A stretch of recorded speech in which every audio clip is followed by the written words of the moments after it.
Hello and welcome to The Wayne, the latest episode of The Wayne with me, Andrew, and Stephen over there in Gateshead. How are you doing? Yeah, good, cousin. Good to see you. It's been a while, hasn't it? It's been a while. For a When, while. when you messaged us about doing a podcast this week, I was like, yeah, sound. And then I was like, sitting thinking, I was like, oh, well, like, obviously, how long has it been since we've done one in person? But we've both moved house last year and still haven't seen each other's houses, like, haven't been to visit. And that's ridiculous. And I do forget that. Like, obviously, we didn't see each other over Christmas either, did we? So I No, actually, exactly. I'm And not actually then sure when the last time I seen you in person was. someone tweeted, I think it was Sam Jones, tweeted on Twitter something about like it's almost been a year since we had like full crowds and that at boxing and sports events and stuff. And I was it Dave Calder or someone when we tweeted out saying like, oh, I don't think we'll have full crowds by October. And there was a couple of like quite high profile people that responded to, oh, negative, don't be negative, you've got to be optimistic and that. And it's like, well, just being realistic. And then here we are, nearly a year later, we're no nearer to normality, really. I'll hazard a guess here, right, and say the last time, I could be wrong here, right, but the last time I might have seen you in person could have been 29th of February 2020 at the Eagles Arena, Ellis Corey, Chad Ellis. I don't recall seeing it after that. And I'm thinking, because then lockdown sort of hit more It's or less. not going to be far off, because I've only been out like on the drink a couple of times since lockdown kicked in. Same, but it wasn't with you. It wasn't with me. It wasn't with you. That's what I mean. That's obviously exactly what you're saying, and then I just see your face on Zoom every so often. I didn't see you that night where my friends seen you. Remember when Thingy was up? I know exactly what you mean. I didn't. I think we're both out messaging each other in Newcastle, and then that would have been one of the few times I was out, and that'll be a push of a year ago. Because obviously we didn't see each other at Christmas. Anyway, we're sidetracking here, like a family reunion. But finally, we're saying obviously a year ago, but it seems like almost as long since there was boxing of any sort. We had obviously the board announcing the little cancellation, the postponement of shows, and that was a month. It just seems like January, the longest month anyway. But how long has it seemed that we've gone from end of last year to obviously now in February, and we are in fight week. You tweeted out earlier that we are almost there. We're at the point where we can say fight week again. There's going to be some boxing on this weekend. No, it's nice to be able to do that. It's like, I guess it's sort of stopped when we track. So we're building a bit of momentum up with YouTube and guests and these different podcasts and review shows and that. But January was just a bit, keep hanging in there, checking Twitter, a few tweets here and there, but nothing massively to get your teeth into. I know there was a couple of fights, Leo versus Fulton was, I guess, the main one in January. But actually, after Campbell and Garcia, obviously, which we did cover. But I think February's again, it's like sort of a bit of a restart, and things are going to come thick and fast from now. And it's like sort of strap yourself in, and away we go again. Another, as I said on Twitter, another fight week. Easing myself in with a bit of Josh Warrington and stuff. So nice. Yeah, we did previously discuss this fight, Josh Warrington and Mauricio Lara, in a sort of 2020, early 2021 preview, wasn't it? When Matchroom basically announced all of their dates, we looked at them all and sort of compared and contrasted and see which ones caught our attention. This episode of The Wayne is going to be our preview of this particular show. So looking in a bit more detail, as there are a couple of decent fights on there, to be honest. I don't think the main event is one that really intrigues a lot of people. It's a bit of a lose-lose for Warrington. He's expected to win, and I've seen a few people on social media this week saying they're expecting him to win potentially early, and that's not something you'd normally associate with Warrington. But it's more just the lack of knowledge and the lack of respect for Lara, really. I think that people are saying this is a routine defence and wanting Josh Warrington to get on to bigger and better things as soon as possible. I totally agree with you there. You say he's not a fighter that I would ever really massively back sort of heavily to finish someone early. I know his last fight, which seems a long time ago, Sofian Takush, stopped him second round. I think just totally overwhelmed a very mediocre opponent that night, and wouldn't surprise you if he does the same again this week. Again, I don't know much about Lara, like I said at the time, but a quick look down his box rec, is pretty underwhelming, I guess. He's lost twice. Was stopped in 2018 at the Holiday Inn Hotel. Was knocked out there. So I not many great names on the record and stuff. And you'd expect Warrington to deal with this fella handily, and look ahead to some bigger fights down the line. And ordinarily, you wouldn't necessarily begrudge Warrington that he had a fairly run of competition, didn't he? With obviously Selby and Frampton, and he's had some tough fights. And then I think because of what's happened with his promotional change, he's back with Matchroom now after sort of having having all of his world title fights so far with Frank Warren. And the Takush fight, I remember being at the press conference for that down in Leeds, and there was very much a mood of get this one out of the way and going on to a unification. There was a little bit of talk. Obviously, Sofian Takush himself was there and his team and didn't really speak English, so there's a couple of questions put to him through a translator. But then most of the talk with Warrington was like the likes of Shakur Stevenson and Oscar Valdez at the time, and like the other champions in the division. And Warrington spoke well, and obviously did the business in the ring, playing that down. Like he had not looking too far ahead, getting that out of the way. Then when he did get him out of there in the second round, like blasted him out, he thought, right, this is where he's going to push on and get those unification fights, get that big fight that he wants, maybe out in the States.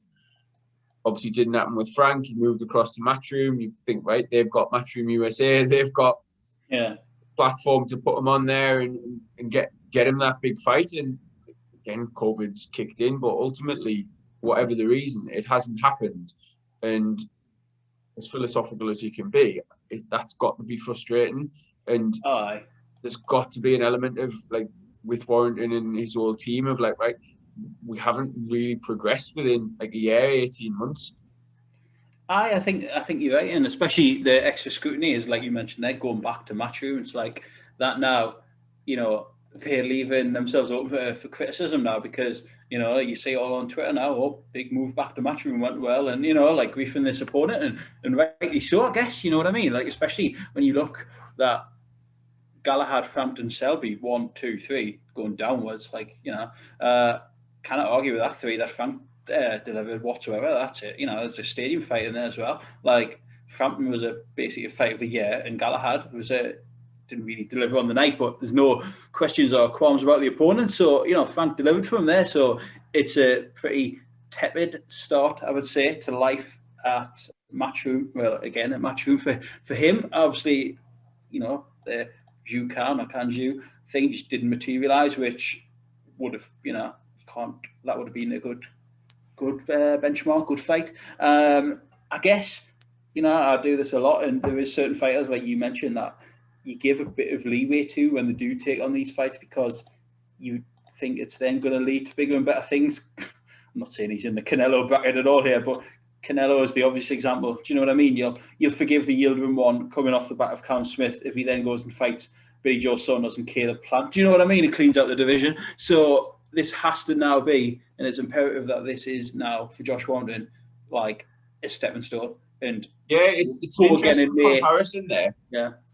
Because I think sometimes in our podcasts and our chats and stuff, I find myself anyway a bit guilty of assuming that our listeners know a lot and are quite knowledgeable on boxing, and we don't generally always break it down as basic as it can be. But it's worth mentioning that towards the end of January, Warrington actually vacated his IBF title, which sort of glossed over there.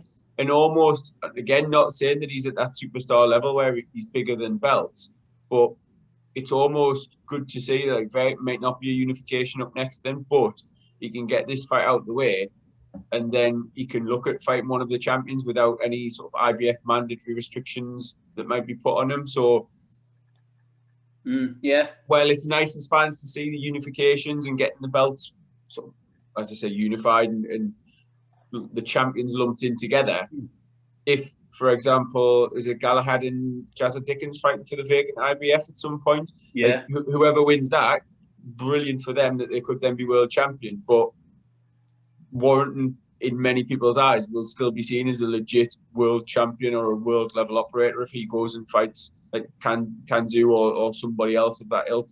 there does seem to be a bit of a shift, which is probably worth keeping an eye on this year. Like it seems to be coming from Eddie Hearn and Matchroom and stuff that they want to start moving away from the belts, and they want to, it's all about the fights rather than the belts. And maybe Josh Warrington's the first sort of example of this new mantra that's creeping in now from that side. I don't know how, how I think play out. That'll work at a certain level when you're dealing with fighters like Warrington who have already achieved world champion status. I think it's a lot easier for them to then ignore the belts. If Warrington's looking for bigger fights, and in this case, the IBF are saying, no, you need to fight this guy who's ranked number 7 with no rankings who no one's ever heard of or whatever. Yeah. It's easier for Warrington to then say, well, actually, sod that. I want to fight somebody else who, like in the Ring Magazine rankings or something like that. Whereas if you're a Kid Galahad or a Jazza Dickens, who, as yet, haven't been able to call yourself a world champion, those fighters are still going to want to pick up belts. So there's only going to be, I think, a select few who will be willing to dump their titles in the pursuit of bigger fights. We've heard it for many years, haven't we? Our belt, no matter sort of how meaningless the fans view it as, the straps are often like a bargaining chip, essentially. They do hold a bit of weight when it comes to negotiating fights and what have you. He's in a funny division, isn't he, going forward? Well, featherweight, if that's where he's going to operate, then you look down that list and there's not what excites you for him in the future. Like obviously we've mentioned Kanju there. Galahad too doesn't really seem to be. I guess you know what I mean. That's the sort of definition of what would be a very close competitive fight again, I think. But stylistically, wasn't the most entertaining the first time. Probably not a lot's going to change between them in any potential rematch. It's not one that you're going to be able to give that big sell and push on. And again, when Warrington spoke about that fight previously, he was more than happy to take the win and move on because it was an awful fight for him to look good in. Yeah. There's many claimed he lost that. The close competitive fight, as I say, really tough, really hard to score on the cards. Then there's nothing really for him to gain out of that. Like, even if Galahad picks up the IBF, it's like, well, that's the belt that I chucked in the bin. So why do I want to revisit that? It's not one I really see happening, to be honest, unless it's not the most exciting division, is it? Name-wise, you look down at it on BoxRec here, and unless I'm missing anyone, you've got Navarrete, who's a decent, good operator. Gary Russell Jr. Gary, once a year. Bloody Revers rocking horse shit Gary Russell fights. Do you know what I mean? I don't know. He's probably the only boxer in the world where the whole global pandemic's made him more active. Yeah, exactly. Kanju again. Maybe we'll have to revisit that one, and it has a bit of a global appeal. Maybe I don't know, but Michael Conlon further down the line, but who knows? But again, he's another fighter who isn't necessarily going to be bothered about chasing Warrington if Warrington doesn't have a world title. No. We always bang on about the risk versus the reward. Warrington without the world title isn't a massive... yes, he's obviously a big name, but you're a prospect at that world level looking to get to that level and cement yourself. Yeah. You're going to rather fight for a vacant world title than fight Josh Warrington, potentially lose. And even if you win, you're still not a world champion. I guess the winner, like you say, Galahad Dickens, will always be there for him, I guess. And maybe it's between the fighters themselves. If Galahad wins it, it'll probably rumble on, but no massive appetite from the, I'd say, boxing fans, boxing community to really see that one again. It was scrappy, cagey to see the least, I guess. But anyway, going back to Saturday, just to quickly sum that up, you would expect a comfortable Warrington win, wouldn't you? I think the odds reflect that as well. As he's a massive. Yeah, I think again it's tough because I don't know enough about Lara to confidently say that he'll make it through the first few rounds. Like if Warrington puts on like he did with Takush, it could be over quite quickly. Based on Warrington's general knockout percentage and sort of KO power, I think it'll probably go into the second half of the fight, but it could be round 6, 7, 8 where he's overwhelmed him even by that point and gets him out of there. Absolutely. I know it is tricky one to know which way to sort of guess that because You know, he could be another sort of Takuchi. He could be hopeless in there and get blasted out. You just don't know about this guy, to be honest with you. So I will see what top boxing insight there from two knowledgeable media members. They maybe studied the tape, but Christ, not enough hours in the week to do that. Moving down the card, we'll go. We'll go British title first. Let's give the British title a bit of love here. Vacant British featherweight title on the line. Lee Wood going up against Reece Mould. I guess just a quick one on that before. No issue, obviously, whatsoever with the British title fight being live on a Sky Sports show Saturday night. That is your bread and butter, and that's what they should be showing. And class. I'm looking forward to this one. Two fellas, I guess, at totally contrasting ends of the career. Really, Lee Wood is a fighter. Lee Wood, whatever. Fighter that I followed quite closely over the years because I was looking back down the box fight the other day and I tweeted this out that it's actually more or less 7 years ago to the weekend that he fought for the British super bantamweight title against Gavin McDonnell in Hull, a fight that I was at like 7 years ago. That was the Tommy Coyle Bruzuela fight and Curtis Woodhouse winning the British title on that card as well. 7 years ago, and he's been kicking around since. He regrouped after that. He had a really good run, didn't he? And it doesn't seem like 2 minutes ago I was predicting him to beat Jazza Dickens in the global contract. And I know, and so was I. I think a lot were. I was stung on that one as well, but I think all the experience at this level is on this fight is with Lee Wood. You mentioned the Jazza Dickens fight. It was a pretty heavy fight, that a real good close battle, and it'd be it wasn't. When was that? It wasn't that long ago, was it? It wasn't that long ago, but it just sort of shows. We just mentioned Dickens there now, like in line for a world title, and Wood was going into that as the favourite, and now he's sort of, I don't want to say back down at British level because he's never sort of really pushed on above that anyway, but he's been one of those fighters where you've sort of seen him at domestic level and you may be thinking that he could get up to European or, he could make that push. And stylish boxer, good fighter. Yeah, as I say, he got some really good wins. He's got the experience, like advantage in this one, definitely. And experience, pedigree. He stopped David Oliver Joyce. He stopped Ryan Doyle. So he has got a bit of a bit power in there as well. And that said, though, like you mentioned, it's not like, just based on those comments, you'd be easily mistaken into thinking that it's sort of a foregone conclusion for Wood, and it's 100% not, because like Reece Mould, as you say, maybe doesn't have the experience, but he's maybe got that momentum. And like, how many times have we seen in boxing where the older, more experienced man ages on the night, or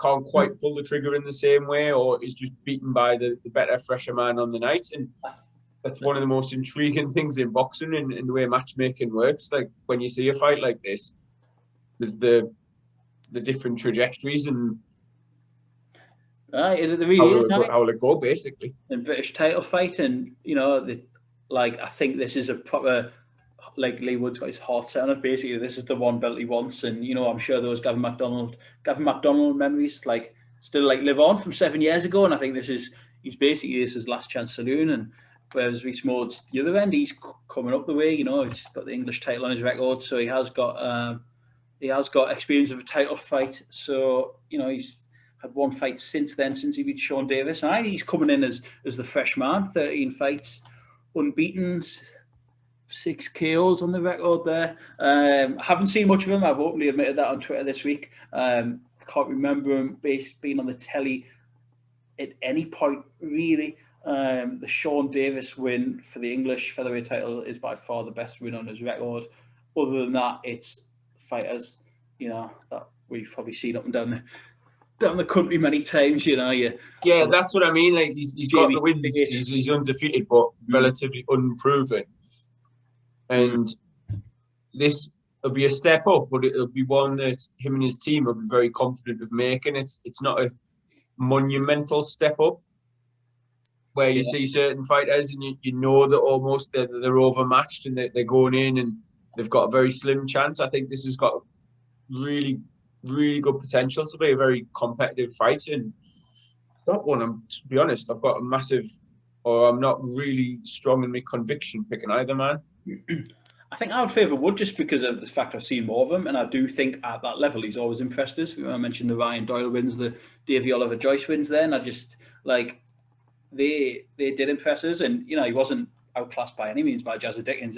He was pretty. I would say he's probably out bullied in that fight. If anything, Jazza was strong as a bull and was was the better man on that night and definitely deserved a win. But Irie Small's the sort of unknown factor, and no, it doesn't matter. I'm not gonna go. I've thought about it, but we'll leave it as he who will not be named in 2021 on every episode of our podcast. It does remind us of it. However, there are fighters that have come from the small hall and grasp this chance where they get that live television audience and they grasp it with both hands, and it could be the making of Reece Small. That's what I will say in that sense. For a British title as well, so it does have hallmarks of he who shall not be named. So I looking forward to that one. Anyone fancies a bet, then Lee Wood is the favourite, but it's not a Warrington Lara type of market for that. It's reasonably close anyway. So British title fight live on Sky. Fine, good, love that. And another fight that's caught my eye really. Again, people at contrasting ends of their careers is Zelfa Barrett v Kiko Martinez, the Spanish veteran Kiko Martinez, and again Zelfa, a fighter that we've known about and watched for a long time, since sort of taken in like Pat Barrett shows and old like MTK Manchester shows and different things like that. A fighter that's been on our radar for a while. Going up, biggest test of his career so far against Kiko Martinez. How do you see that one going? I think we talked earlier about the trajectories of fighters and one on the up, one on the down. I think that definitely translates here, and Zelfa is on the up compared to Martinez, whose best days are well and truly behind him. But I think when we've talked about it with other fights and we've talked about that sort of trajectory and it's almost there, and Reece Small isn't quite above or at the level of Lee Wood as yet, or he hasn't proven it anyway. I think at super featherweight, Zelfa Barrett is on the up. He goes come on the down, and I think he's already probably on that level below him. Name value only probably would be the best win on Barrett's record. Yeah. But I'd be astounded if he doesn't get him out of there. I think he's going to be too big, too strong, hit too hard, ultimately be, again, too fresh, even though he's been in a couple of wars himself, Zelfa.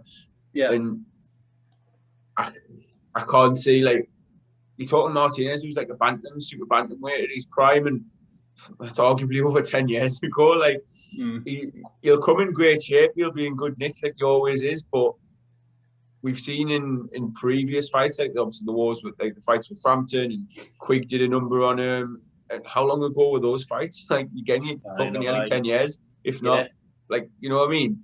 And I think the fact he's gone up in weight since those fights as well, he's not massive at super featherweight. It's almost like he's too old, and there's no way of saying this without sounding disrespectful, that he's too old to make a lower weight. So he's just sort of campaigning it wherever he can, and he's like, oh, will we have one more go at it? It's like, oh, come over, get the payday, and it'll be a name on Barrett's record. It's for some, I believe it's some IBF continental or European title or something, and ultimately that's meaningless. I don't think Barrett will get much out of this other than a name on his record.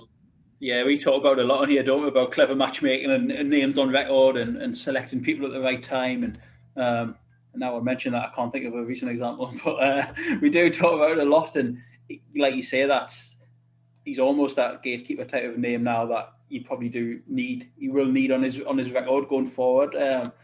You sum it up exactly how I think it'll go as well. I would be surprised if Barrett doesn't get to him and stops him. Actually, that's how I see that going. There is a little vulnerability there with Zelfa Barrett when you think back, when he sort of came apart at the seams for whatever reason in that Ronnie Clark fight.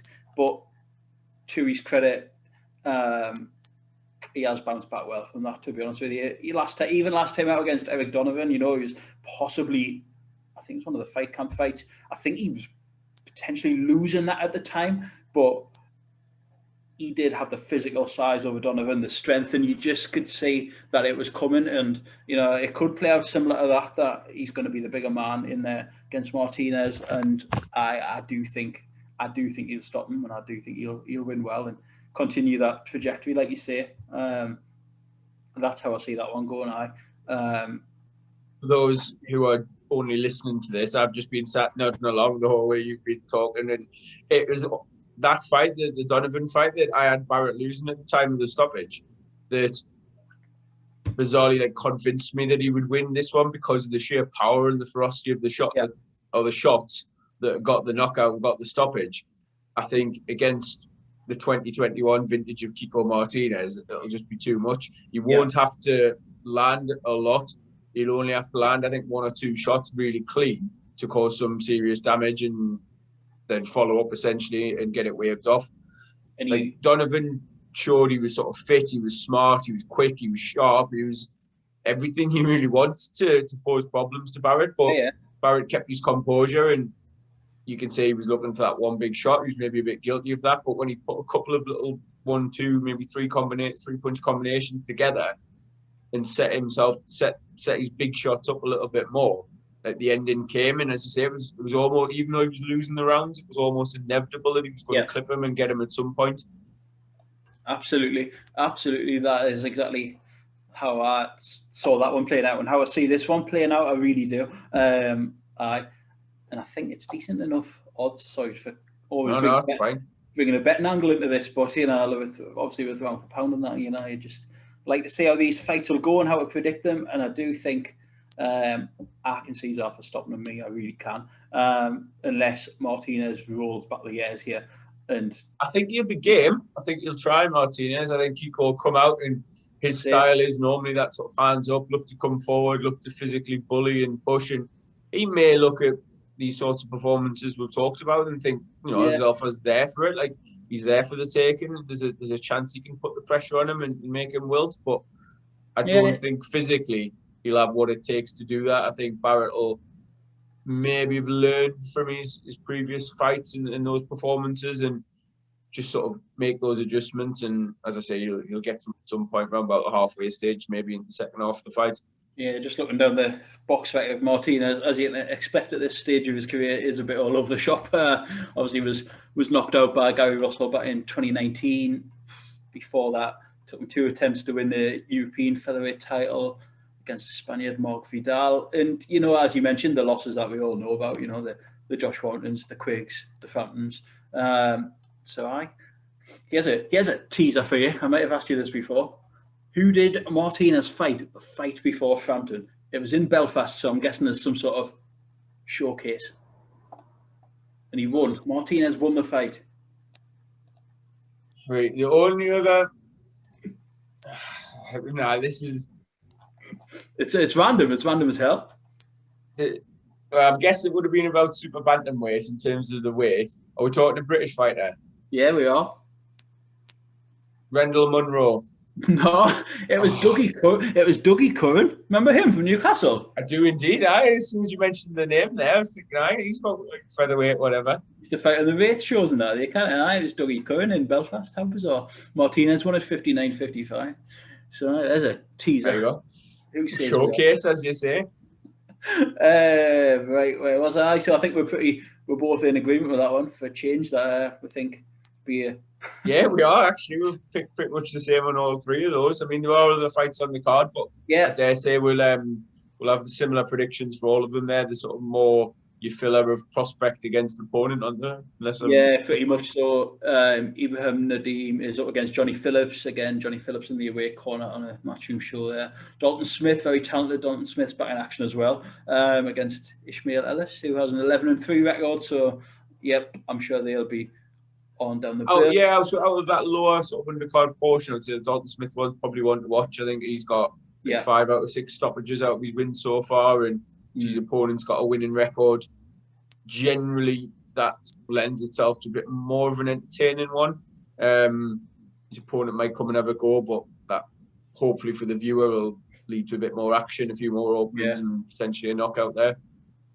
I'm looking forward to it. I'm sure that'll I won't be one of the early fights on there. And, I'll have to see if it's on Facebook or if it's just going straight live on Sky. I don't know. But again, just like you said earlier, looking forward to having it back. And, you know, there's been Saturday nights during this sort of whatever lockdown we're in, second, third, whatever lockdown this is, in January and stuff, where you're sitting there and you've watched a bit of football in the afternoon, and it gets to about that 7:30 mark, and you think you're all a bit footballed out, and you just think, God, I'd love to settle down with a bit of boxing here and watch a few fights and have a bit of interaction on Twitter and stuff. So, kicks off a busy period coming up anyway. So it's pretty thick and fast after this, really.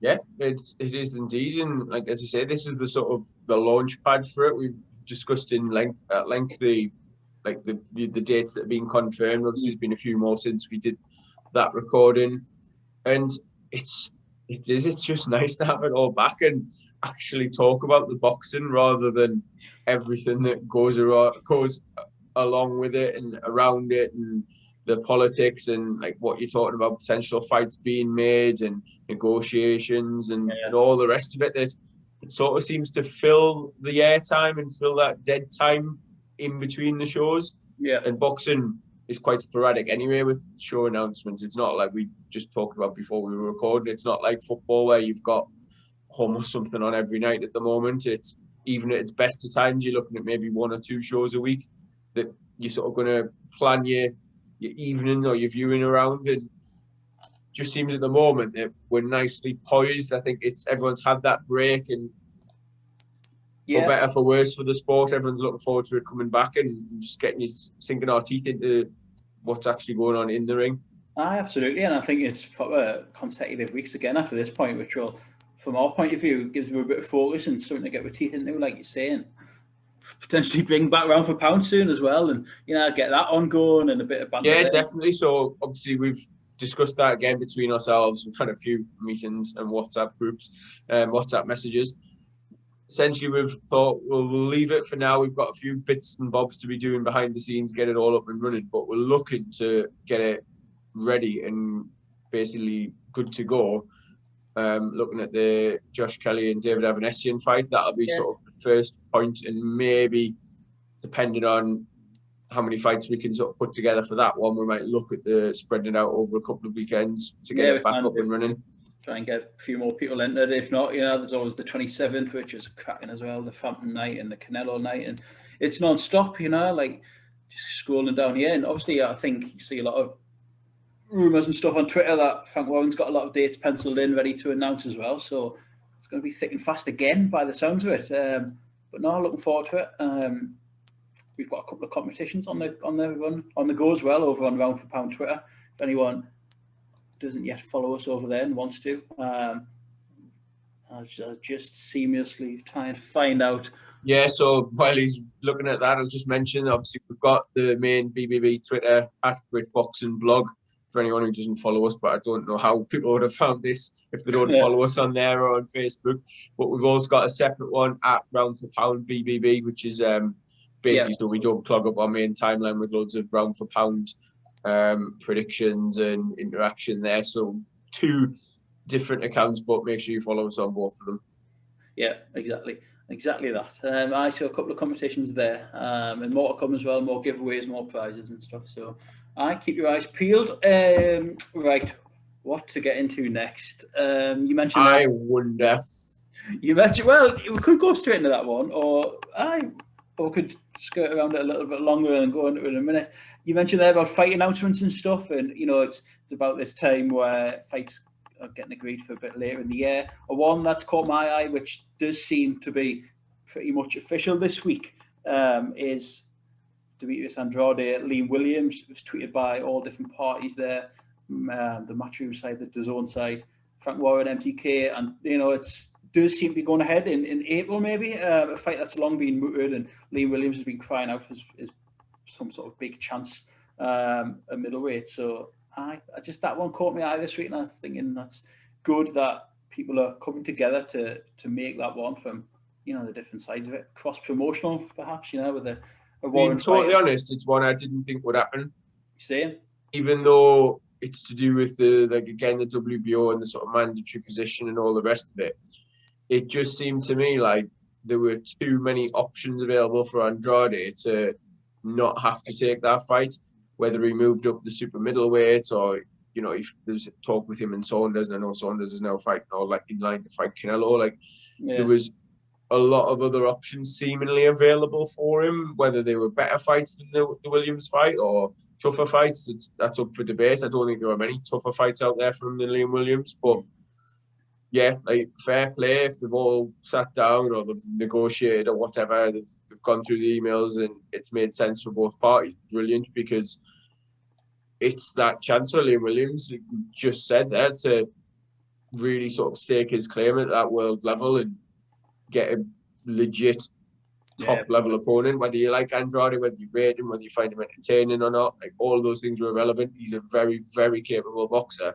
And it'll be a tough night for Williams. He'll be in there with someone very, very skillful, like really decorated amateur. He's turned pro and he's had his own promotional issues and management issues in the past that sort of seen him become slightly inactive, very inactive. But hopefully, like, since he signed with Matchroom, he's been back out more often than he had in the years building up to that. And again, he's not really fought anyone of note compared to how talented you think he is, or you're led to believe he is. So it won't be an easy night for him either. It's a really tough fight for both men, and ultimately the top end, the top level, that's what you want to see. I mean, middleweight seemingly at the minute is, again, there's not massive names, and like Canelo's obviously moved up, Saunders has moved up to chase Canelo, and you could argue that Charlo aside, Jamal Charlo that is aside, like winner of this one is right up there. I mean, like Golovkin's still about. He's probably, again, main man at the division. Charlo right now, probably pick him to beat Golovkin. That's just me. But you're talking maybe top 5 or 6 in the world with Andrade and Williams, or the winner of that, and potentially huge fights down the line. But massive chance for both men. Massive fight. Because I don't often, go down the fights agreed route. I like to say a bloody poster and a date in a venue and a TV channel. Do you know what I mean? But this one does seem promising. I know Andrade was tweeted, I'm sure, said he was a bit blindsided by it and didn't see it coming or something. But it did seem pretty official yesterday. So I don't know how he hasn't. I mean, the pair of them have been at it for it seems like 2 years or something on Twitter. I've seen him tweet saying something like, "What's going on here?" So I've woke up and I haven't got a clue unless I've made that up. I'll check that out. But no, it seems to, I've caught a few people's eyes, and we'll probably discuss it closer at the time. But anyway, as we do. But no, it's a fight I like, and it's a topic I often touch on. They've sending fighters over to the US to sometimes just get beaten. I'm sure there'll be a few glances from the US boxing fraternity who maybe aren't too clued up on Williams, who think, there's another Brit just come to get beat. And hopefully Williams, there's maybe a little bit more about him than that. I like to think there is. And I'd like to think it's a proper test for Andrade. So I keep an eye on that one. Right then. Unless you've been living under a rock for the last 10 days or on the moon, then it's been a bit of a an ongoing story that's came to the surface again, I think, in the last week or so due to the BBC Panorama documentary that was on TV last Monday night, 1st of Feb, I think it was. I'm sure it's on the iPlayer if anyone hasn't seen it yet and wants to watch it. And that is about the ongoing scandal or alleged scandal of MTK and its co-founder Daniel Kinahan and his ongoing involvement with the sport of boxing. Choose my words carefully here. Before we dive headfirst into all of this, exactly, I think we'll make it very clear that a lot of what we will say might not necessarily be our opinion. Some of it might be. We'll try and make that clear and distinguish between the two. A lot of what we're going to say is alleged and remains unproven in a court of law. But what we'll try and do is stick to the facts that have been reported, what we do know for sure. We might allude to certain things that we may have heard. We're not going to, I don't think necessarily break any new information, Oh, because that's partly our issue with how it's all being dealt with and reported. I think before we start, we need to make it clear we've got no official affiliation with any one of the parties involved. Even though that accusation was thrown our way on Twitter during the Panorama and the way we were tweeting about it. And I think you said it when we were tweeting, and like when it came about, that we thought, oh well, actually we'll watch it. You know, we were not expecting any great shakes, anything new or like new exclusive reveals or anything like that. But as we were talking about it, messaging and tweeting sort of little bits out here and there throughout, it almost felt like a fight night, like a show, because boxing Twitter was just going berserk for it and like all sort of rallying around this program. And it was bizarre that everyone got so animated and like into it, considering what we just said there about like nothing, no relatively little new information being presented. Now I've got all that out of the way, do you want to just explain to any of our listeners and followers who have been living under a rock what exactly we're talking about? I will do. Daniel Kinahan is the co-founder of, what was MGM Marbella, MGM Global, with Matthew Macklin back in the day, boxing management. Macklin's Gym Marbella, wasn't it? Gym Marbella, a boxing management and advisory and promotional company, I'm guessing is what you class them as. It was a gym that I think, and a gym as well, that was, in Marbella, and has since gone totally massive over the last, it seems like I say it seems like 5 years to me, but it's probably longer than that. That's 5 years since we've been doing British Boxing Blog. So, and they were well established then, because we used to go to shows in the early days, and they were there anyway. That's not my point. So and the program was basically like alleging that he gets his money from unscrupulous like activities, and saying he's a gangster, a money launderer, a drug dealer, or part of a drug dealer network or something in Ireland, and basically saying MTK is built on that. MTK now have, I believe, in advance of 250 fighters on their books, like management and advisory and stuff, or without doubt, I would say the biggest boxing management company in the world. I would say, I can't think of any bigger off the top of my head.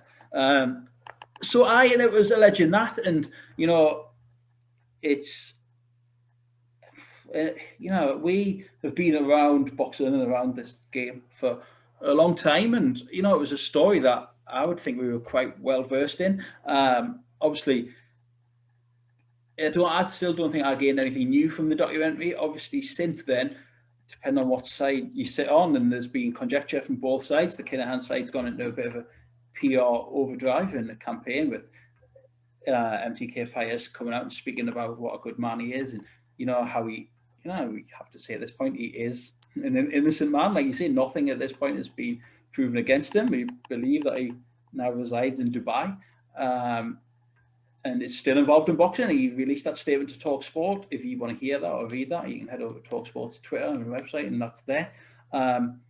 So again, it was a lot of ifs, buts, and maybes, I think, and a lot of speculation. But for what I would say hardcore boxing fans like ourselves, who essentially run boxing websites and Twitter and all that, who are well versed in MTK history and the story and stuff, it wasn't anything new. I think it was, but for general Joe public, you're talking BBC One, 9 p.m. Monday night, and again, it's brought the whole thing to the surface, just like it did, say, 6 months ago or whatever, when Tyson Fury name-checked Daniel Kinahan in that video, and his name is now at the surface. So, it's a moral minefield, and it's hard to know which side of the fence you sit on sometimes. And at this point, I don't know, like, from my point of view, like, I've dealt with MTK, and we've dealt with MTK a lot in the past. Getting wonderfully eaten, enjoy going to the shows when they go to Newcastle, enjoy watching the shows when they're on the telly, and it's never really clouded my judgment. And I was saying this to you today, like, whether that makes me a bad person or a moral vacuum or a knobhead or whatever. Like, you know, Definitely a knobhead.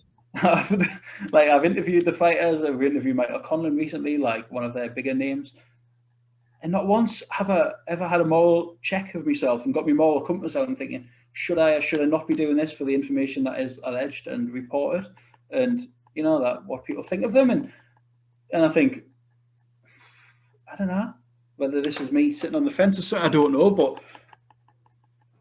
my instinct is still that the wider boxing community, and I can't speak for everyone, but a lot of people don't actually care.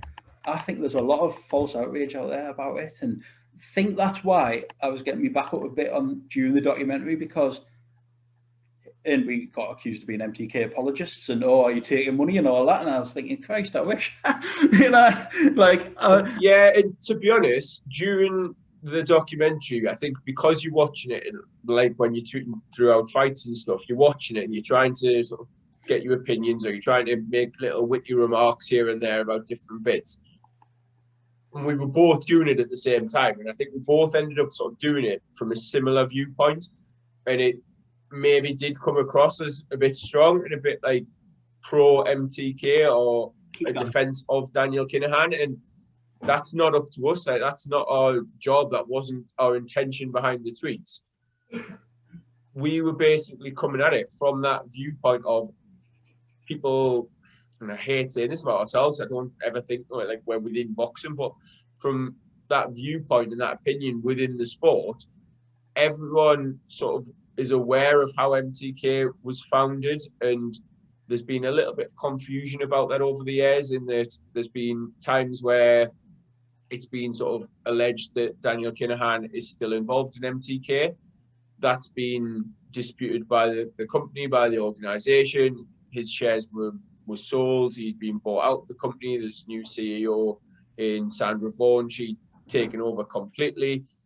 And then there was maybe suspicions from certain people that despite him selling the company and selling his and leaving MTK, that he was still operating in some sort of relationship with the company. But then it was publicly, we were told that he had no involvement. So then when Tyson Fury thanked him for his work as an advisor, there was sort of a story behind that, because it was like, well, we've been told one thing and now we're being told another. We're told that he is actually involved on some level, whether that's officially with MTK, whether that's personally with Tyson Fury. And to be honest, that wasn't a massive shock to those who followed the story within boxing. There's always potentially a suspicion there that he was still involved. He was still talking to fighters, whether in an official capacity or not. He still had some influence. And I think from that point of view, watching the documentary, we weren't shocked by it. So when certain people were, whether they follow boxing or not, I know what you're getting at. It's particularly those who do follow boxing, were sort of, it's like, I can't think of any specific examples, so I'm not going to try and take a side or argue one case or the other. I just think that for anyone in boxing, and we include ourselves in this as an example, like within the media, the promoters, the managers, the boxers, whoever it may be, like, it would be a bit hypocritical of us to sit there now after watching that Panorama that didn't tell us anything new, to change our tune and start slagging MTK off and saying, like, oh, well, they shouldn't be involved in the sport, they should be blacklisted, they should be blackballed, why are people giving them coverage, why are promoters working with them, why are boxers joining them, all this stuff that we, from a legal standpoint, from an official viewpoint, nothing has changed. Like, as you said, we've been to the shows, we've interviewed the fighters, we've spoke with the promoters, we've enjoyed, we've praised their 50-50 fights and their impact on the sport. And I think ultimately, as long as nothing changes from a legal standpoint, until there is criminal action taken against Daniel Kinahan or against MTK Global, which may never happen, then it's a bit much to expect people in boxing to suddenly change their tune. And again, morally, you can judge that, you can question that. Anyone listening, you are well within your right to do that. But I don't see there's not been anything from that Panorama to spark that change, in my opinion. For me, they could have. I said to you earlier, I think they could have probably done that documentary 4 years ago, 5 years ago, and it would still have been that information. Then like the only reason that I think it was maybe a bit more poignant now is because they're talking about Joshua and Fury. So they're talking about potentially the biggest fight in boxing ever involving Daniel Kinahan. And obviously that's going to garner a lot more press attention and a lot more scrutiny than when he first set the gym up or at any point during that 5 years. But you're right, you're absolutely right. Like, again, from that legal point of view and from boxers' point of view, from the promoter's point of view, from the professional relationship that various entities have with MTK, nothing has changed. And I don't think, despite what a lot of the Irish press and certain people on Twitter have alluded to, I don't think there's going to be any sweeping change within boxing. I don't think boxing, and we'll come to boxing as an entity because it is not, it's several different parties squabbling over all sorts of things. As a collective, will take a look at itself, because who is boxing? Who is responsible for that? And it's interesting, actually, it's total deviation. But reading on the Evening Chronicle about the Sunderland football manager, Lee Johnson, saying about social media having a lack of accountability. And I think that translates into this, because it manifests itself a lot on social media, but I think in wider society, there is a lack of accountability these days that maybe wasn't around years ago. People aren't responsible for their actions, and that translates into business. It translates into boxing. You've got multiple different promoters who are happy working with MTK. It's in their financial interests to do so. So are they then responsible for that? Are they responsible for turning around and saying, well, actually, no, we're not going to work with them because of these allegations, even though it's going to cost us money or it might harm us with future relationships with different boxers? Like Eddie Hearn said as much himself, like he's not responsible for who other boxers, Tyson Fury being the one mentioned in the documentary, has advising him or managing him. He's got, if he wants Anthony Joshua to fight Tyson Fury, he's got to go with whoever Tyson Fury says is representing him. Frank Warren, another massive promoter in this country, obviously is like the UK promoter of Tyson Fury. BT Sport, they know exactly who's involved, happy to promote Tyson Fury. Sky Sports would be loving the opportunity to get Joshua versus Fury on box office. All these different parties who, again, whether morally they should or shouldn't, they are seeing the relationship with MTK as potentially very, very lucrative. They are going to earn out of this. How can you then expect them to regulate that as well? Because they've got a vested interest in doing it. So they're not going to put blockers in place if they don't have to, because it's going to negatively impact their business.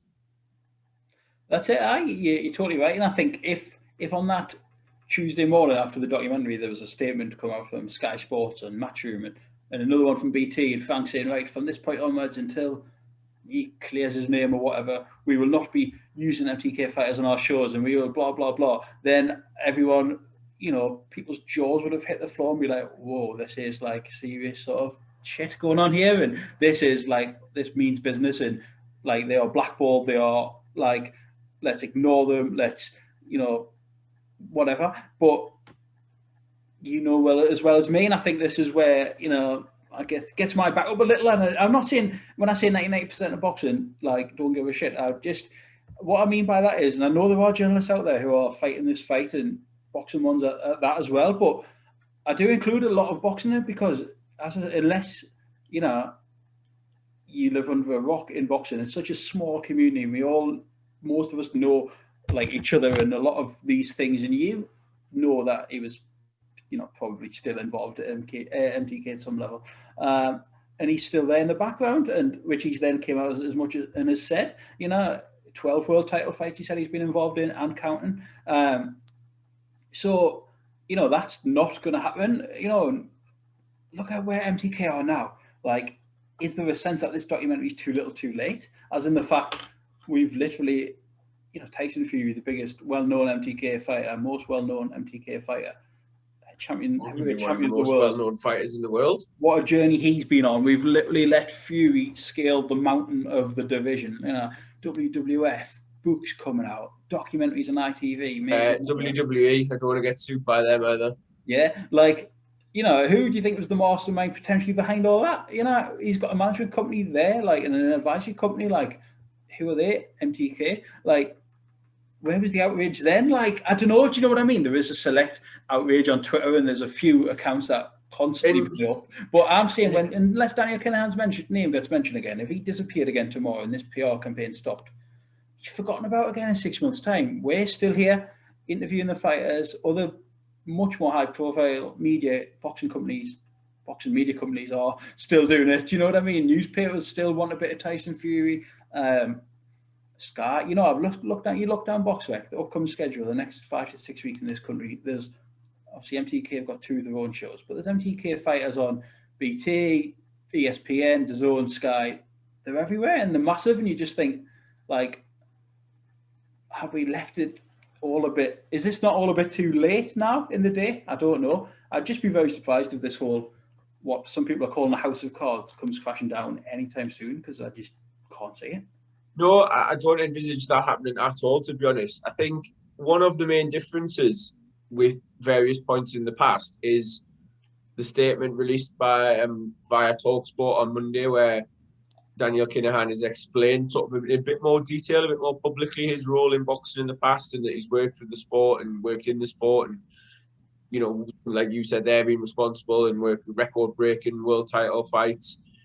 And it's maybe a sign that he's not going to retire to the shadows in the future, and maybe he's thinking now's the time, right? I'm going to actually come out and sort of fight this and try and clear my name and try and have a more public role within the sport, because a lot of MTK boxers and a lot of people involved are now whether they're being encouraged or they have just deciding to sort of be more open with it. They're commenting a lot on social media, and yeah, it is. It's obviously the guys who MTK have helped and supported, and it's not a surprise that they are publicly in favour of Daniel Kinahan's involvement in the sport, and that they're saying he's done well for them, he's looked after them, and he's helped them. You know what I mean? And yeah. It's all these sorts of things that are coming out now, where you think, actually, like, yeah, as I say, he's not just sort of distance himself, which he's done previously, and he's sort of hinted in the past that he would walk away from the sport, or that he had done. The one criticism I will have for that side of it is, and you mentioned being like sitting on the fence, I think there are several fences involved, to sort of extend that analogy, that the main argument coming out of MTK is, again, how helpful Daniel Kinahan has been to them, how they turned to him if they needed advice, like how supportive he is, all of this, that he is, to paraphrase them, good for boxing. Yeah. That doesn't, for most people, or wouldn't cancel out the allegations, if you believe those allegations to be true. They're 2 separate entities, they're 2 separate things. Like, yes, he can be brilliant for boxing, and see within the documentary, one of the sort of reveals was Barry McGuigan, wasn't it, was on, and he was saying about, like, he charges a percentage to his fighters to manage them, and whether you believe he's the right person to be presenting that argument or not, we'll leave that one for another time, I think.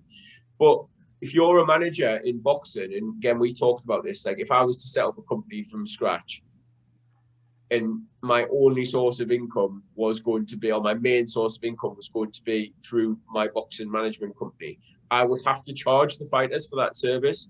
Now, if I was going to get them interviews, if I was going to build their profile, if I was going to get them fights, if I was going to work with different promoters, I would be compensating for my work, whether I took 5%, 10%, 20%, a flat fee, whatever it was. Now, obviously, Barry McGuigan was saying that it's not necessarily fair if MTK aren't charging a percentage, if they're operating essentially to the boxers and providing a free service to the boxers. they must be getting their money from somewhere. And I think a lot of the criticism, because as I say, I'm going to repeat it, that the allegations were unproven. A lot of it is there's no smoke without fire. To me, it's not strong enough. It's not a strong enough case for boxers and those people who are working with MTK to raise caution flags or whatever you want to say. Like, if you're a boxer and you've got a well-established, very well-known public company like MTK wanting to provide you with a service for a better rate than your existing manager or whatever, like, I'd be a liar and a hypocrite to say that I wouldn't be signing with MTK. I wouldn't want them in charge of my career. You look at the opportunities they've got for the fighters, like Tyson Fury, Billy Joe Saunders, like they're working with Carl Frampton. It's a massive favourite of mine in terms of a boxer. So if I were a young boxer or an experienced boxer, whatever level, I would love to work with MTK because they are good for boxing. They are good for the boxers. How many times as fans have we sat there and said, like, you know, you want the boxing's a hell of a tough career. Like, you want them to be compensated. You want them to be rewarded for their hard work, for their life's work that they're putting in. It's not necessarily up to the boxers to try and raise these flags. Like, if you know, as far as we are aware, it's all legal and above board. There's nothing in place that's going to get the boxers in trouble. So why wouldn't they want that security of working with MTK? Absolutely, like, if you're looking bang on the boxing, down the boxing line, yes, he may well be good for boxing if he's going to get these big fights delivered. They mentioned 3 this year. They mentioned Fury, Joshua, Taylor Ramirez, Saunders, Canelo Saunders. Like, if he's involved in all 3 and all 3 of them get made, then at the end of the day, as a boxing fan, what do you want? The best to fight the best.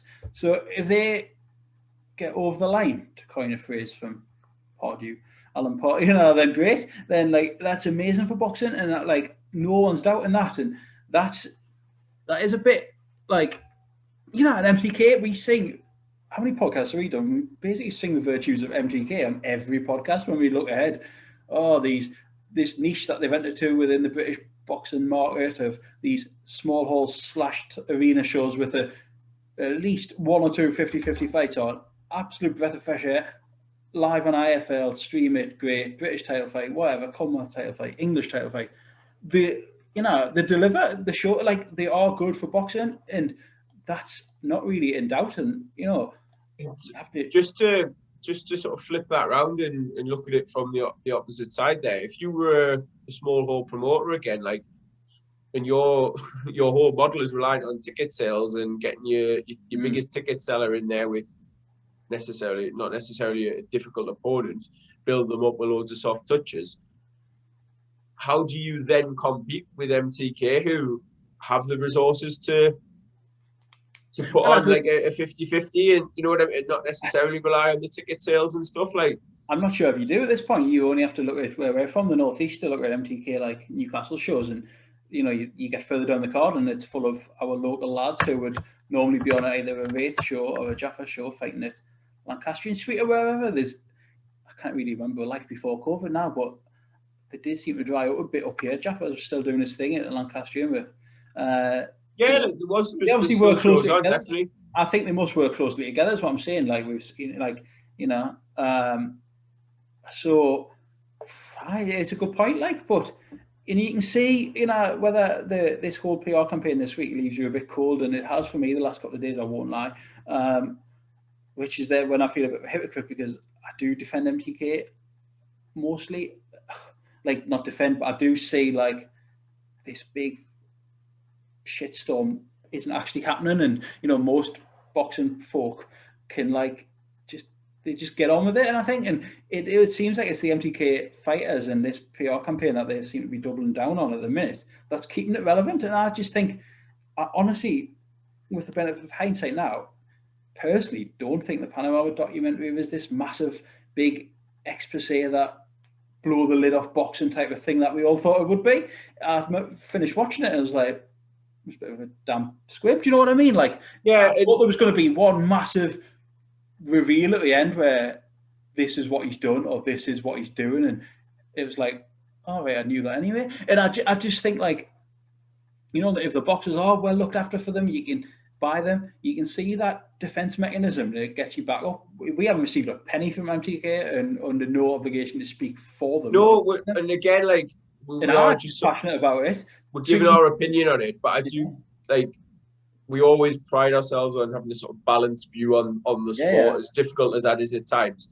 And it's the same here. Like we've said, we would be very hypocritical to then come out and start having to go at MTK and say, oh, they shouldn't be involved and they shouldn't be doing this, that, and the other, when we've sang their praises for 5 years. Our existing years, BBB, like one of our first shows we covered outside of like the Northeast was MTK Scotland, and we were welcomed up there. We enjoyed it, the hospitality, like just being there and like being ringside and all the rest of it.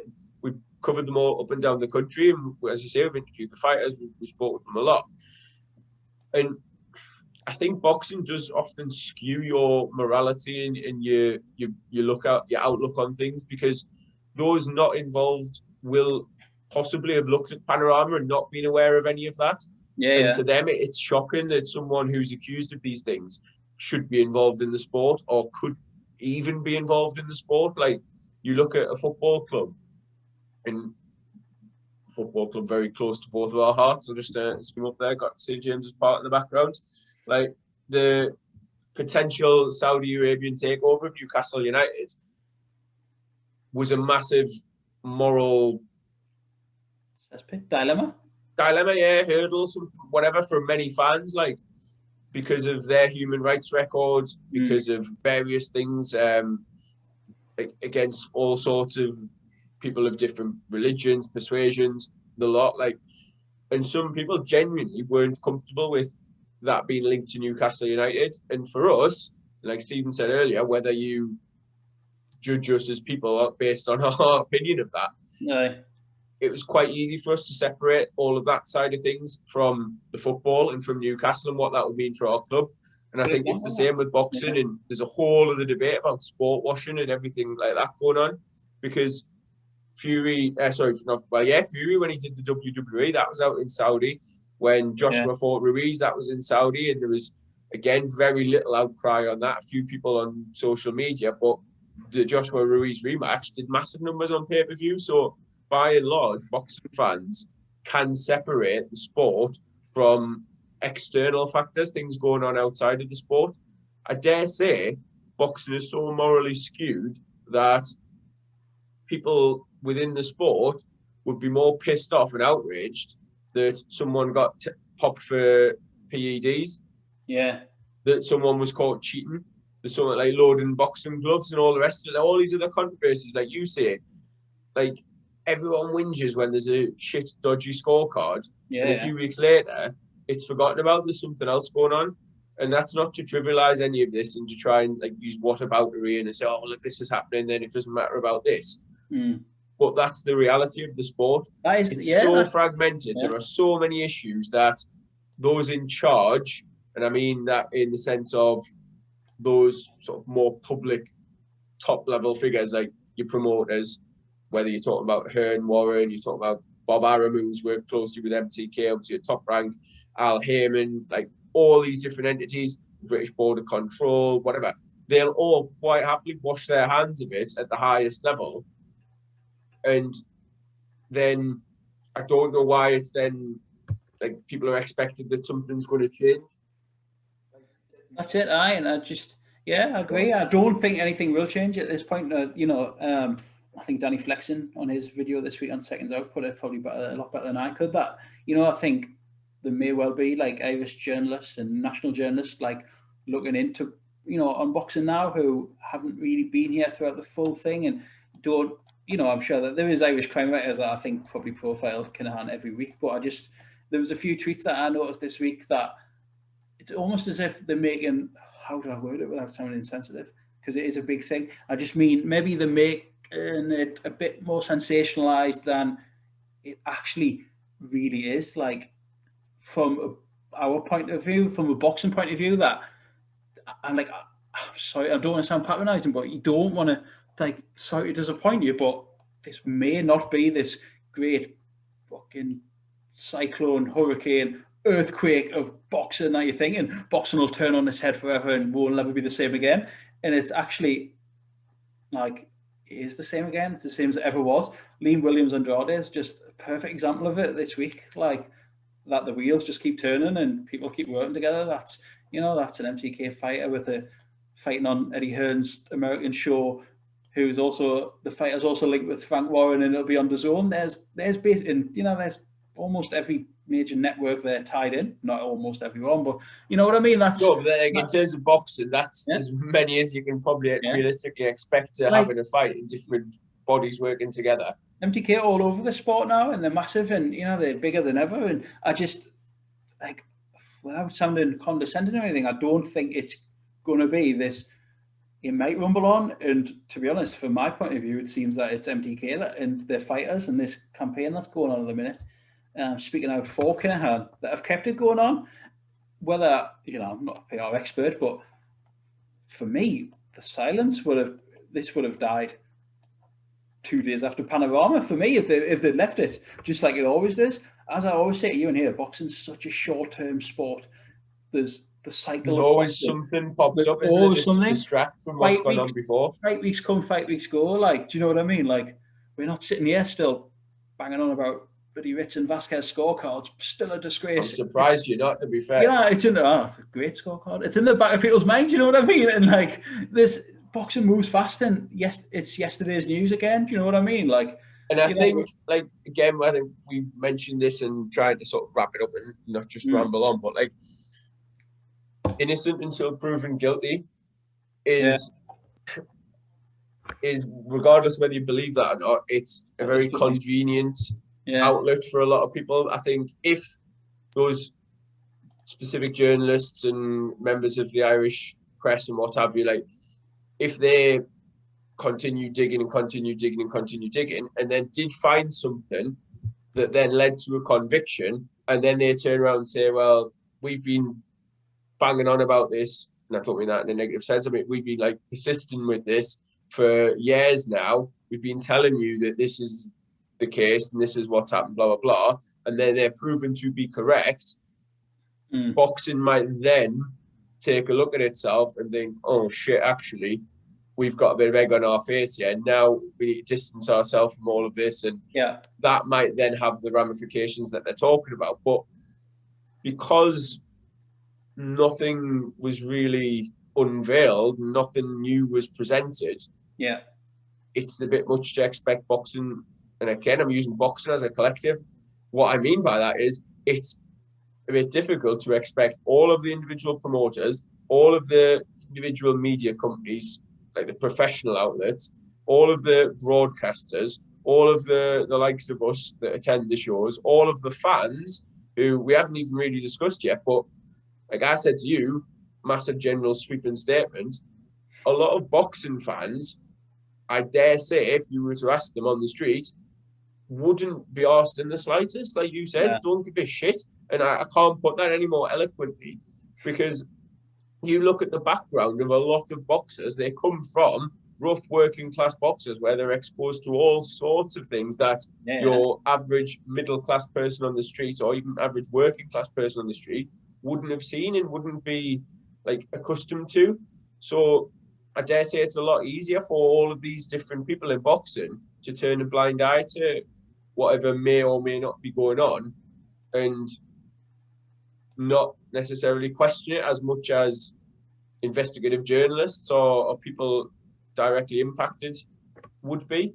And again, it's not passing the buck, but like you say, that boxing sort of governs itself because there's no one else to govern it in a way. Do you know what I mean? We haven't got a FIFA or a big governing body. It's just boxing is made up, as you say, by a load of little different vested interests, essentially. British Boxing Board of Control have got nothing they can essentially do about it. Do you know what I mean? Because they just govern themselves anyway. Like, I don't know, like you mentioned earlier, anyone can, and the boxing sort of ceiling eventually is at the floor. You know what I mean? Like, look at Christ, us, you know, like we started a boxing Twitter website on a whim, right? And I'm not saying we're major players here by any means. What I mean by this is like, we can start a boxing Twitter website, little website, Twitter, Instagram, You know, you can message a few fighters. Do you want to come on for an interview? Fancy doing this? Huh?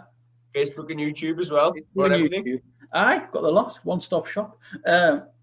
You know, you can message a fighter and say, "Oh, fancy a quick word on our podcast, mate." Oh, yeah, sure. And I'm talking like world-class fighters here. Do you know what I mean? Like, and where nobody, for all they know, you could have a bloody criminal record for God knows what. You could be right, wrong, and he's not. But do you know, like, you know, it's such a easy sport of like to access to enter. Yeah, and again, it goes back to that accountability, doesn't it? It's because there's not that one bit of governance. Like, again, us reporting on or discussing the sport or whatever, like, we're not accountable to the British Boxing Board. Like, they couldn't stop us attending shows if, like, obviously certain promoters could if they had an issue with us, but even then, like, they could as press, but they couldn't stop us buying tickets or whatever. Like, but if you're an independent Newcastle United Twitter following, you try and get into a Newcastle match day or a Newcastle press conference, you get any chance. Boxing, you just stroll on in there. You know what I mean? And once you get your and again, like, I think obviously it's taken us years, but like, there are people in boxing who, if a third party were to ask about us, I dare say they would say, "Oh yeah," like, you know what I mean? They'd give us a decent recommendation. Like, "Oh, they're all right, like canny lads, blah blah blah, they're genuine," and all the rest of it, which we are. But like, outside of boxing, as you say, there's no one who really knows that much about us. You know what I mean? It's such an odd little sport, and I think there are some. Like, again, we talk about promoters and managers and stuff who need licenses, but there are advisors, and this is not strictly MTK at all. There are loads of advisors of boxers, and it might just be a boxer's mate. Like, it could be anyone. It could be a family member. It could be a dad representative. Like, there's all these people who, like, a boxer could turn around and say, "Well, I'm giving 5% to me mate because he advises me." Like, and the board haven't got a leg to stand on when it comes to that. So they can't necessarily be responsible for policing people's involvement in digging into it all. And as I say, I think that suits those involved because it's in their interest to work, as you say, MTK, we're the biggest in the business, and it suits all of those involved to be working with them. Absolutely. Whether, again, based on allegations, you should be saying they should or shouldn't. There are lots of things that promoters do that morally they shouldn't. Should they work with people who've tested positive for performance-enhancing drugs? Like, I'm not. I know what you're saying. I get it. I know. Using this as whataboutery, but there are lots of issues in boxing that should be policed and aren't, or they should be worked on together. There should be some more like collaboration between the promoters, between the broadcasters, and they're just not, because too much, I think, of boxing is out to look out for themselves. There's always that age-old argument as well that boxing has been associated with the mob, the mafia, villains, wrong-uns, whatever you want to call them, since day dot. Do you know what I mean? And people go, "Oh, that's not relevant now. It's 2021. Oh, come on, you've got to look past that. This is allegedly a really serious gangster man villain we're talking about." And it's like, yeah, but you know, that connotation has been around a while, and this is just the sort of fucked up sport that we're all involved in. And again, it sounds like I'm being an arse, but no, I sort of is what it is. I do agree with the argument that just because it's happened years ago, it shouldn't happen now. That's valid. Like, it'll go. Of course it is. But go look at Don King. You know, in the interim, there's been nothing put in place by anyone to clean that up. So it's like the Wild West. Like, it really is at times. How many lawsuits has Frank Warren had, or Don King, or you know what I mean? Like, allegedly, Barry McGuigan, allegedly. Well, it's not allegedly. He did have a court case recently. Do you know what I mean? Like, people go, "No, but that's just money issues. This isn't drug." You know, but what's wrong? What's right? I don't know. This is just. I don't know. It sounds again like I'm passing the buck and being a bit of an arse about it and a bit blasé, but why? If the major players aren't going to come out and do it, you know, like the massive promotional companies and that, like, I think ultimately nothing will change. Nothing will change unless something legal happens. Nothing will change until something changes. Nice, I like that. Well, it's true, isn't it? Like, because that Panorama, and again, I'm conscious that we've been going on for a while. Yeah, Panorama documentary raised more national awareness in the UK potentially It brought the story and the nature of it to a wider audience, but nothing new was presented. So nothing from a professional relationship, nothing about MTK's status as a company has changed. So why are promoters, why are broadcasters, why are us, the likes of us, why are the other media outlets, why is anyone going to change their stance from how they were previously to how they are now, based on that documentary that hasn't really hasn't told us anything has changed? That's essentially probably a good place to not, like, I was sitting thinking, has this actually got a conclusion or has it not? But I think you've just done it. I think, like, you know, Quite profound, that, wasn't it? I was conscious that we were going around in circles there and not really waffling on and not skirting it, but trying to look. No, but I think that's the issue. I think it needed to be discussed. We weren't necessarily shying away from it. It was just that we didn't really have anything new to present and anything new to add, really, that's already been there. But I suppose that is the whole point.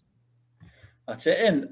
And I guess on we go and into another fight week. And at this point, boxing's the same as it ever was. And I guess we'll watch, you know, as boxing fans and as people with a vested interest in the story, I'm sure we'll watch to see if it develops. And we'll probably touch upon the issue again. And, you know, but let's see how it goes. It's 10 days now since the documentary, and let's see how it plays out, if it plays out at all or if it goes in the background. But we'll keep an eye on it, and it's probably good that we've discussed it, you know, and I would like to hope that we've looked at it from a balanced point of view anyway, and try to look from all sides and you know, give a honest, balanced view of it, really. So glad it's felt like a therapy session. No, it's quite cathartic, that. But thanks again to everyone that tunes in, that listens, that watches. Obviously the video, if you're watching this, you're watching it on YouTube, but we're also on Spotify, SoundCloud, Apple Podcasts, iTunes, whatever it's called these days. I'm sure we'll be back probably Sunday to look back at Warrington and review a bit of action. So looking forward to that on Saturday night. Yeah, sounds good. I think we'll finish there. That's just to echo your thoughts there. Definitely we'll be looking to do some sort of review on Warrington, see if our predictions were proven right, and we'll hopefully have some more round for pound updates. Please like and subscribe on whatever platform you are watching or listening. And there's loads of content in the sort of, what's it called, the back catalogue, and there'll be loads more to come as well. Cheers, lad. Thanks, Andrew. See you later. Cheers. Bye-bye.